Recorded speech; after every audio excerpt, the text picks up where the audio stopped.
Kailangan dito, bata, matalino. Opo, Anong pangalan ng ating bagong presidente? Bongbong Marcos po. Kailan na-discovery ang Pilipinas? March 15, 1586. Ba, matalino nga. Anong taon nagsimula ang pangalawang digmaan? 1942 po. May experience ka na ba sa ganitong trabaho? Opo, dati pa ho. O sige, tanggap ka na. Sige po, sir. Tatawagan ko na lang po kayo kung kailan ako magsisimula.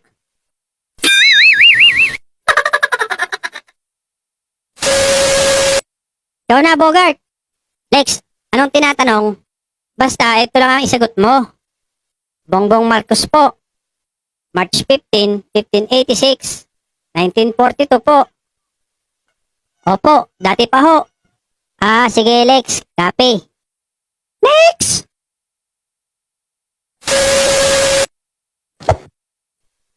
Napakadali lang pala nito. Anong pangalan mo? Bongbong Marcos po. Ha?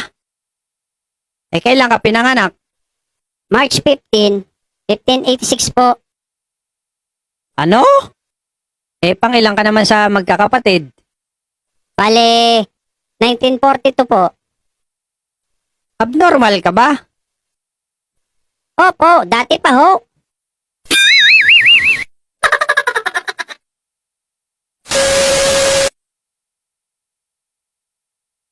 Kalokohan mo talaga, Lex. Sabi mo, yun ang sabihin ko. Bakit nagalit yung nagtatanong sa akin?